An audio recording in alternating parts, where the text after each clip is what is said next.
एक सवाल आया कि हम किताबें तो बहुत पढ़ते हैं पर इंग्लिश नहीं बोल पाते हैं। इंग्लिश सीखने के लिए और बोलने के लिए many a little makes a mickle, बूंद बूंद से घड़ा भरता है। तो आपको बूंद बूंद जुटाना है, डायरेक्ट घड़े में गिर नहीं जाना है। दूसरी चीज, आपको एक्सट्रोवर्ट बनना है। Tip number 2, you need to be extrovert. Extrovert मतलब आपको कहीं भी मौका मिले तो आपको बोलना है। आपने ये तो पढ़ लिया, आपको पता चल गया कि पहले सब्जेक्ट लगाना है, फिर वर्ब में आईएनजी जोड़ना है, फिर उसके बाद ऑब्जेक्ट लगा देना, पर देन कंटिन्यूअस हो गया, राइट। उसके बाद मतलब वही सब्जेक्ट इज एमआर, वर्ब में आईएनजी, ऑब्जेक्ट। उसके बाद आपको ये चीज़ ध्यान रखना है कि आपको इसको बेहतर तरीके से सेंसिबल टॉक्स में, सेंसिबल कन्वर्सेशन में इसको कैसे आप इस्तेमाल कर सकते हैं। ये आज की जो टिप्स है will help you in a proper way, आपको बहुत ही अच्छे तरीके से मदद करेगी। एक सवाल आया कि हम किताबें तो बहुत पढ़ते हैं पर इंग्लिश नहीं बोल पाते हैं। एक से एक किताबें पढ़ी, ये किताब पढ़ी, वो किताब पढ़ी, न्यूज़पेपर्स को पढ़ा, मैगजीन्स को पढ़ा, बहुत सी स्टोरी बुक्स पढ़ी, नॉवेल्स बुक्स पढ़ी, फिक्शन नॉन फिक्शन बुक्स पढ़ी, इतनी किताबें पढ़ी, लेकिन फिर भी इंग्लिश बोलना नहीं आता। और ये सवाल सिर्फ उस लड़की का नहीं है, उस स्टूडेंट का नहीं है, यह सवाल लाखों लोगों का है, करोड़ों लोगों का है। We read a lot of books but we are still unable to talk and communicate and articulate in English language. चलिए आज इसी पे बात करते हैं। मैं आपसे एक सवाल करता हूं, अगर आपको खाना खाना हो बिना डाइजेशन के, बिना पचाए हुए, तो क्या आपके सेहत में लगेगा? स्वस्थ होंगे आप? क्या आपका बॉडी, क्या आपका शरीर सही रहेगा? उसी तरीके से होता है किताबों को पढ़ना। कुछ लोग झूम बराबर झूम शराबी टाइप के होते हैं कि ऐसे ऐसे ऐसे किताबें पढ़ते चले जाते हैं और उनको समझ में कुछ नहीं आता। वो सिर्फ ये अपने आप को जताते हैं, दिखाते हैं कि मैं किताब पढ़ रहा हूं। इसका दूसरा पॉइंट ये भी आता है, दूसरे पॉइंट में आपको बहुत बारीकी से समझने की जरूरत है कि आप जो किताब पढ़ रहे हैं क्या वो आपके लेवल की है या नहीं है। आपका लेवल है hello how are you, hello do you know me, I know you. और आप पढ़ने लगे जो है अल्बर्ट आइंस्टाइन की थ्योरी, आप पढ़ने लगे थॉमस एल्वा एडिशन का एक्सपेरिमेंट्स, आप पढ़ने लगे कोई फिक्शन नॉन फिक्शन, कोई डिफिकल्ट और टिपिकल बुक्स, तो आपको कैसे समझ में आएगी। आपने अभी इंग्लिश स्पीकिंग को शुरुआत किया है और आपने the times of India, the Hindu, Hindustan times, ये सारे न्यूज़पेपर्स को आपने पढ़ने लगा, आप फॉर्ब्स मैगजीन पढ़ने लगे, आप जो है बड़े बड़े जो है कि मैगजीन्स पढ़ने लगे। डू यू थिंक कि आपको इजीली, आसानी से समझ में आएगा? नहीं समझ में आएगा। आपको बड़ी प्यारी सी लाइन याद रखनी है अपनी जिंदगी में इंग्लिश सीखने के लिए और बोलने के लिए, many a little makes a mickle, बूंद बूंद से घड़ा भरता है। तो आपको बूंद बूंद जुटाना है, डायरेक्ट घड़े में गिर नहीं जाना है, डायरेक्ट महासागर में जंप छलांग नहीं मार देना कि भैया अब क्या होगा, अब तो बहुत बड़ी दिक्कत हो जाएगी। तो that is why it is very important to actually start from the beginning, from the starting. शुरुआत से करनी चाहिए, शुरुआत करना बहुत जरूरी है। अगर आपको एक राइट डायरेक्शन, एक सही तरीका नहीं मिलेगा तो आपको ये लगेगा कि मैंने इतनी किताबें पढ़ी, इतना ज्यादा मेहनत किया मैंने, इतना ज्यादा मैंने नॉलेज गेन किया, इतना ज्ञान लिया, इतनी सारी मेहनत मैं कर रहा हूं, but still I am unable to communicate in English. मैं फिर भी इंग्लिश में बात नहीं कर पा रहा हूं। What should I do? अब मैं क्या करूं, मुझे क्या करना चाहिए? Multiple questions will be arise, बहुत सारे सवाल उठेंगे जहन में, मानसिक रूप से, और आप उन सवालों का जवाब नहीं दे पाएंगे तो फिर आप एक दिन टायर्ड होके, थक के आप छोड़ देंगे। तो कुछ टिप्स मैं देता हूं, कुछ बातें बताता हूं, जो बातें आप सभी लोगों को बहुत ही फोकस के साथ जो है इसको अपनानी चाहिए। सबसे पहले जब आप रीड करें तो आप अपने लेवल ऑफ रीडिंग को बहुत ज़्यादा ध्यान दें। जैसे फॉर एग्जांपल, मैं जब पहले न्यूज़पेपर लेता था तो मुझे पढ़ने में कोई इंटरेस्ट नहीं था।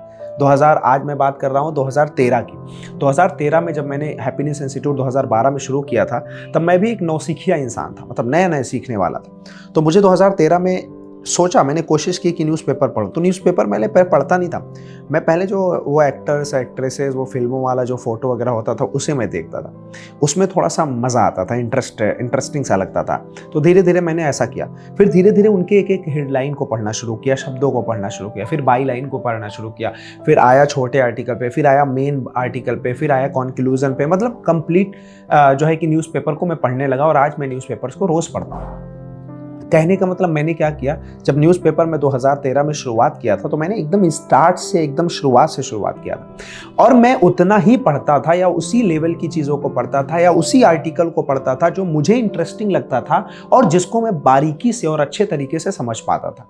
राइट, आज भी द टाइम्स ऑफ इंडिया में एक आर्टिकल आता है 22वें नंबर पेज पे, स्पीकिंग ट्री, बोलने वाला पेड़। उसमें स्कॉलर्स की बातें रहती है, उसमें फिलोसफर्स की बातें रहती है, उसमें दार्शनिक अर्थशास्त्रों की बातें रहती है और उसमें स्टोरी टेलर्स की बातें रहती है, मोटिवेशनल स्पीकर्स की बातें रहती है। तो बहुत बहुत अच्छे अच्छे आर्टिकल्स पे आते हैं और बहुत जिंदगी से संबंधित होते हैं, जिंदगी से उसका ताल्लुकात होता है। तो it's very easy to understand, समझना बड़ा आसान होता है। तो अब आपको क्या करना है, what you need to do, आपको पढ़ना वही है जो आप समझ।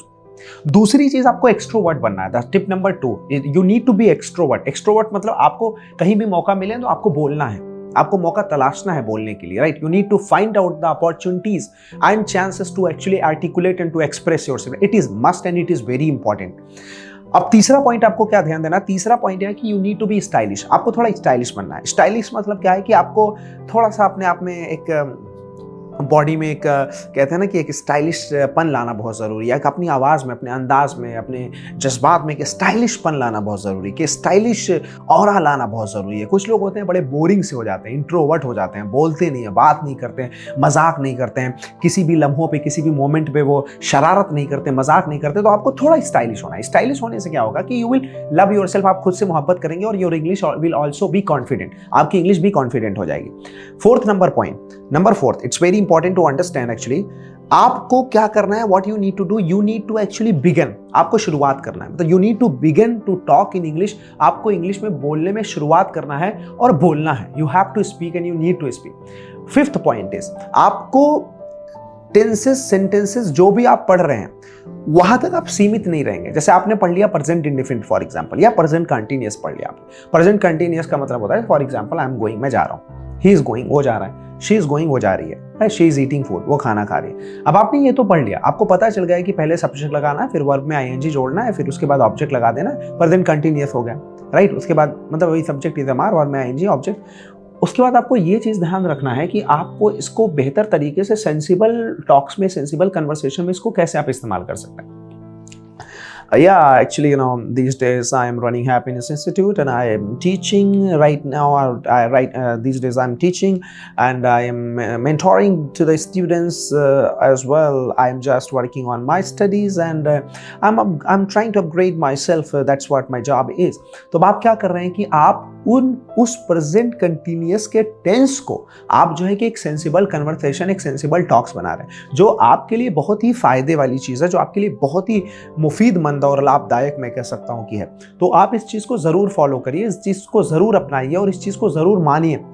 लास्ट पॉइंट, नंबर 6 पॉइंट में मैं आपके सामने ये बताना चाहता हूं कि आप सबसे पहले वर्ड्स को, अपने शब्दों को फैमिलियर करके सीखना शुरू करिए। अब जैसे हॉस्पिटल है तो हॉस्पिटल में न्यूरोसर्जन क्या होता है, कार्डियोलॉजिस्ट क्या होता है, डाइटिशियन क्या होता है, राइट। उसके साथ साथ जो है कि आपका पेडियाट्रिशियन क्या होता है, गाइनकोलॉजिस्ट क्या होता है, राइट। तो आपकी ये जितने भी टर्मिनोलॉजी है हॉस्पिटल से रिलेटेड, उसको एक फैमिली बना के सीखिए, एक परिवार बना के सीखिए। आपको मिलेगा और आप पाएंगे कि आपको ड्रास्टिक चेंज मिलेगा, कि आपको शब्द भी याद हो रहे हैं, आप बोलने की भी कोशिश कर रहे हैं, आपको सारी चीज़ें सही भी आ रही है और आप जो पढ़ रहे हैं उसको आप समझने की कोशिश कर रहे हैं। आई थिंक दीज टिप्स, ये आज की जो टिप्स है, will help you in a proper way, आपको बहुत ही अच्छे तरीके से मदद करेगी। थैंक यू, जय हिंद, अस्सलाम वालेकुम, नमस्कार।